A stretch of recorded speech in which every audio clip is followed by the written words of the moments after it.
하지만 진주만에 정박 중인 미 항공모함과 유류 저장고를 모조리 파괴한다면 아마도 민주주의 국가인 미국은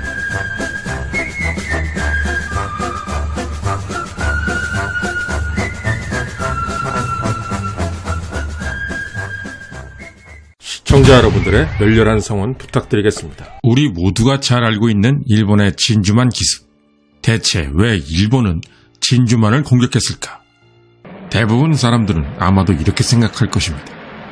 미 해군을 공격한 후 지들 마음대로 동남아시아를 점령하기 위해서.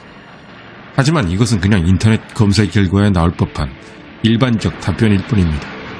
당시 일본에게는 진주만 기습을 통해 진짜 노렸던 것이 있었습니다. 일본의 진주만 기습 목적은 곧 일본 해군의 목적이기도 했고 바로 이 사람의 목적이기도 했습니다. 이 사람은 바로 일본 해군의 야마모토 이소로쿠 대장. 참으로 흥미로운 것은 야마모토의 목표가 독일의 만슈타인과 롬멜의 목표와도 같았다는 점입니다. 아마 구독자 여러분 대부분은 이게 무슨 소린가 하실 텐데요. 만슈타인, 롬멜, 야마모토, 이소로쿠 이들에게는 한 가지 공통점이 있었습니다. 그리고 이들 모두가 헛된 희망 고문을 공통적으로 겪었다는 점은 참으로 흥미롭습니다. 그럼 이들의 공통된 목표가 어떤 것이었는지 지금부터 알아보도록 하겠습니다. 그동안 채널에서는 만슈타인과 롬멜에 대해 여러 차례 다뤘습니다. 히틀러가 우리가 가진 최고 두뇌라고 불렀던 만슈타인. 1940년 5월 만슈타인이 세웠던 나칠 작전을 통해 독일은 프랑스를 상대로 대승을 거둘 수 있었습니다. 그리고 같은 방식으로 제3차 하르코프 전투에서 소련군을 상대로 승리를 거두게 됩니다. 만슈타인의 방식은 쉽게 말해서 적을 한없이 끌어들인 후에 측면을 기습적으로 치는 전략이었습니다.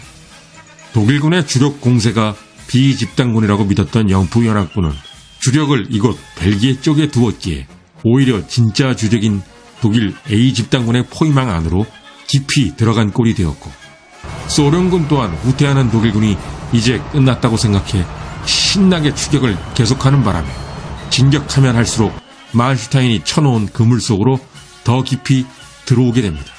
그 후 만슈타인의 직감에 의한 적절한 타이밍의 측면 타격. 이 타격을 다른 말로는 세컨드 스트라이크, 즉 받아치기 전술이라고 부릅니다.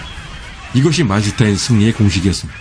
그런데 1943년 3월 3차 하르코프 전투 승리 후 만슈타인은 헛된 희망 하나를 품기 시작합니다. 우리는 소련군에게 큰 피해를 입혔다. 물론 이 전투가 결정적인 승부처는 아니다. 하지만 우리는 동부전선에서 평화협정을 체결할 수도 있다는 희망을 가질 수 있게 되었다.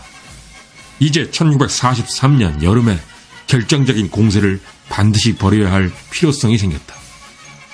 이 공세가 성공한다면 소련은 평화협상의 자리로 나오게 될 것이다.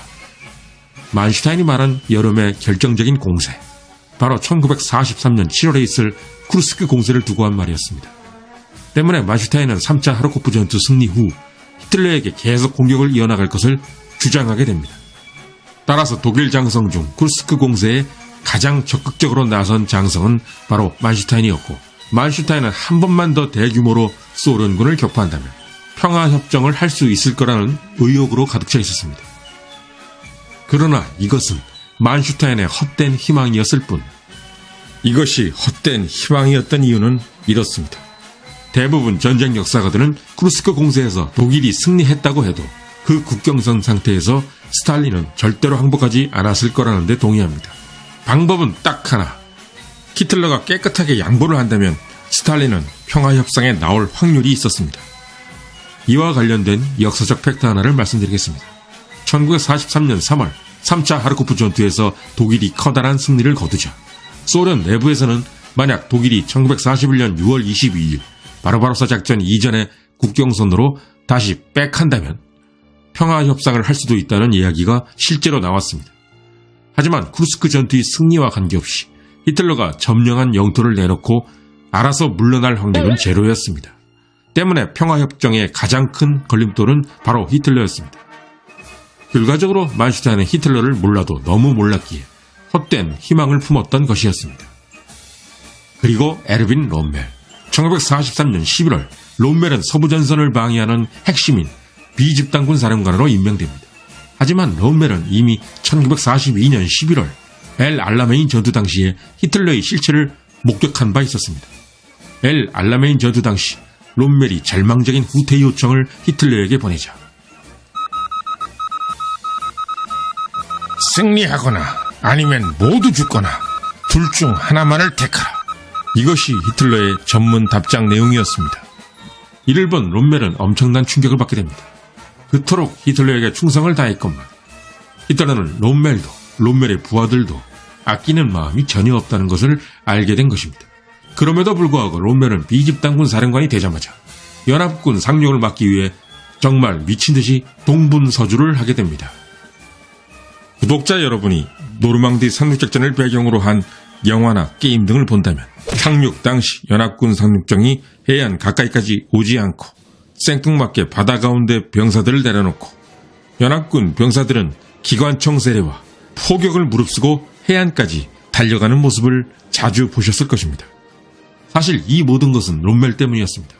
연합군이 해안 가까이에 상륙하지 못한 것은 해안에 설치한 각종 장애물, 부비 트랩, 지뢰 때문이었고 이것들은 모두 롬멜의 작품이었습니다. 당시 롬멜은 부하 장교에게 이렇게까지 말한 적이 있었다고 합니다. 자네 혹시 도자기 폭탄을 만들어서 해변에 뿌려놓는 건 어떻게 생각하나? 이렇듯 연합군 상륙을 막기 위해 롬멜은 필사적이었고 절박했던 것입니다. 그렇다면 롬멜은 왜 이토록 연합군을 막기 위해 적극적이었을까? 히틀러가 좋아서 그랬을까? 물론 아니었습니다. 당시에 이미 롬멜은 히틀러에게 정남이가 떨어지기 시작했을 때였기 때문입니다. 롬멜이 그랬던 이유는 바로 평화협정 때문이었습니다. 롬멜은 연합군 전력이 얼마나 무시무시한지 잘 알았습니다. 다가올 전투에서는 연합군의 무지막지한 공군력 때문에 어떠한 기동도 불가능할 것이라는 사실을 예상했던 롬멜. 롬멜은 어차피 죽었다 깨어나도 독일이 승리한다는 것은 어렵다고 결론을 내리게 됩니다. 그러나 롬멜은 희망이 하나 있었습니다. 연합군이 상륙할 때 그들에게 최대한 타격을 가해야 한다. 그러면서 우리가 상륙을 막아낸다면 인명을 중시하는 연합군은 충분히 평화 협상에 나올 가능성이 있다. 롬멜은 연합군 상륙을 저지한 후에 평화협정을 맺자고 총통을 설득할 생각이었습니다. 그래서 롬멜은 연합군을 막아내기 위해 그토록 동분서주할 수밖에 없었던 것입니다. 그러나 롬멜의 이런 생각은 헛된 희망이었습니다. 설사 롬멜이 연합군의 상륙을 막아낸다 해도 히틀러가 평화협상을 허락할 리도 없었지만 미국과 영국 지도자들은 이미 1943년 1월에 굳게 합의한 사항이 하나 있었습니다. 카사블랑카 회담. 이 회담에서 루즈벨트와 처칠은 혹시라도 소련이 항복한다고 해도 미국과 영국 두 나라는 히틀러를 축출할 때까지 끝까지 싸우기로 굳게 약속을 했던 것입니다. 1937년 일본은 중일전쟁을 일으킵니다. 그리고 1940년 인도차이나 반도를 차지하고 있던 영국과 프랑스가 사라지자 일본은 인도차이나 반도까지 넘보기 시작합니다. 결국 이 때문에 미국은 일본에게 석유 수출 금지와 경제 제재 조치를 취하게 됩니다. 당시 일본은 미국에게 막대한 석유를 수입하고 있었는데 미국 석유 수출 금지 조치는 일본 보고 그냥 죽으란 소리나 다름없었습니다. 결국 일본은 석유 재고가 채 석 달치도 남지 않은 상황까지 이르게 됩니다. 이제 시간이 없는 일본은 결단을 내려야 했습니다. 미국 요구대로 인도차이나 반도와 중국에서 깨끗하게 물러난다면 일본은 석유를 다시 공급받을 수 있었습니다. 하지만 지금까지 점령한 영토를 모두 내놔야만 했습니다. 그런데 당시 일본 국민 여론은 우리 생각과는 좀 달랐습니다. 일본 군부도 군부지만 오히려 일본 국민들이 미국과 한판 붙어보는 것을 더 원했던 것입니다. 당시 일본 국민들은 일본의 군사력이 미국에 비해 크게 떨어지지 않는 수준이라고 생각했습니다. 실제로 일본은 임진왜란 이후 벌어진 전쟁에서 승리만을 해왔습니다. 따라서 당시 일본 국민 여론은 미국과 붙는다면 승전할 수도 있겠다라며 승전 기대감이 꽤나 컸습니다. 실제로 봐도 일본은 해군 전력의 핵심인 항공모함을 6척이나 보유하고 있어서 미국이 보유한 대수와 같았고 거기다 천황의 말 한마디면 순식간에 500만 명 이상의 병력을 징집할 수도 있었습니다. 한편 호전적인 강경파가 많았던 일본 육군은 미국과 한번 붙어볼 것을 천황에게 주장했습니다. 그런데 일본 군부라고 해서 모두 전쟁을 찬성한 것은 아니었습니다. 일본 해군은 미국과의 전쟁을 반대했는데 그 중심 인물이 야마모토 이소로쿠 해군대장이었습니다. 그는 하버드에서 공부한 일본 군부내 보기 드문 미국 통이었고 러일 전쟁의 백미였던 쓰시마 해전에서 승리를 이끈 인물이었습니다. 야마모토는 중일 전쟁에서도 큰 전과를 올렸으며 당시 일본 해군에서 가장 유능한 장군이었습니다. 그는 미국에서 유학하는 동안 미국이 어떤 나라인지 본 적이 있었습니다. 끝없이 펼쳐진 광활한 영토, 전 세계를 다 먹여 살릴 수 있을 만큼 엄청난 식량 생산, 석유, 석탄, 철강 등이 넘치도록 생산되는 미국, 또한 하버드, 프린스턴, MIT, 스탠퍼드 등 세계 최고의 명문 대학에서 쏟아져 나오는 수많은 인재. 미국은 우리 일본이 상대하기에 너무 버거운 나라다. 우리가 미국과 전쟁을 한다면 승세를 유지할 수 있는 기간은 끼케야 1년도 채 되지 않을 것이다. 그래서 야마모토는 끝까지 전쟁을 반대했습니다. 그러자 일본 육군 강경파들은 야마모토를 암살하려고 시도까지 했습니다. 야마모토는 겁쟁이다. 그의 해군도 모두 똑같이 겁쟁이가 모인 군대다. 이처럼 당시 일본 내에서 전쟁이냐 아니면 굴복할 거냐에 대한 논쟁이 매우 심각했습니다. 그러나 이 논란을 잠재운 사람이 있었으니 그는 바로 일본 천황이었습니다. 우리 일본은 반드시 승리할 것이다. 이렇게 일본의 능력을 과신했던 천황이 최종 결정을 내림으로써 진주만 기습은 정해지게 됩니다. 천황은 반대론자였던 야마모토를 연합함대의 사령관으로 임명하여 미국 공격의 선봉으로 세웠습니다. 이것 또한 역사의 반복인 것 같아 흥미롭습니다. 1592년 임진왜란 당시 조선 침략 최선봉 고니시 유키나카, 그도 사실은 조선 침략을 반대했던 인물이었고 도요토미 히데요시는 그런 인물을 최선봉에 세워 조선 침략에 내세웠던 것입니다. 전쟁을 시작할 수밖에 없는 처지로 몰리게 된 야마모토 이소로쿠 대장, 당시에 그는 어떤 생각을 하고 있었을까요?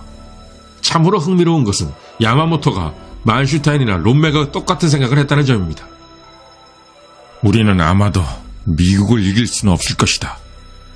하지만 진주만에 정박 중인 미 항공모함과 유류 저장고를 모조리 파괴한다면 아마도 민주주의 국가인 미국은 분명히 협상 테이블에 나올 것이다.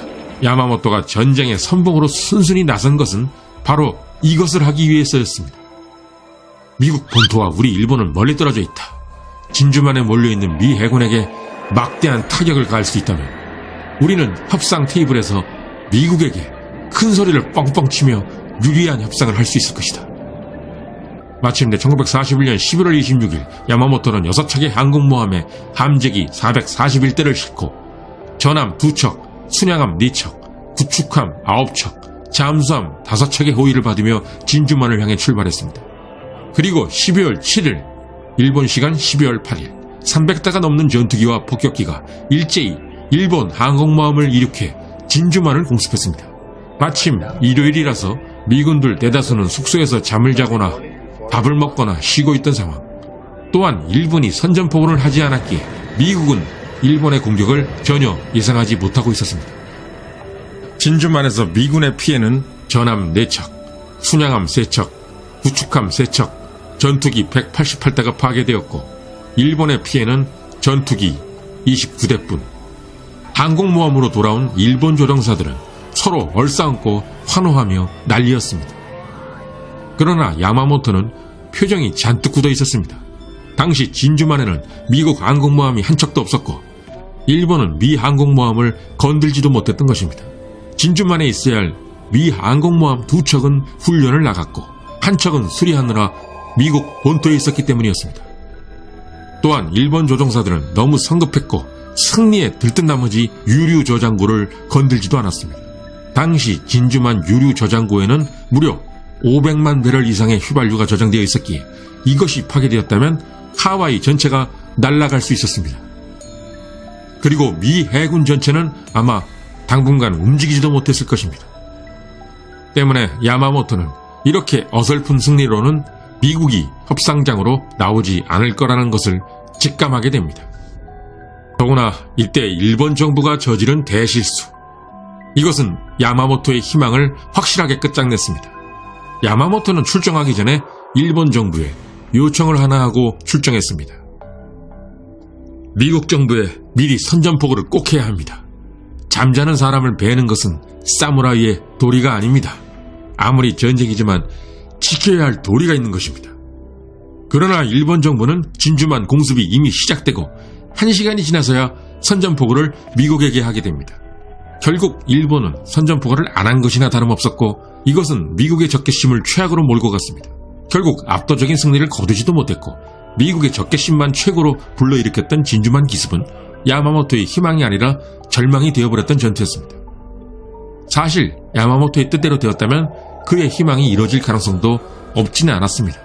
하지만 야마모토는 미국을 잘 알았지만 야마모토 외의 일본인들은 미국이란 나라를 너무나 몰랐습니다. 바로 이것이 평화협상이라는 야마모토의 희망이 무너진 가장 결정적인 이유였던 것입니다.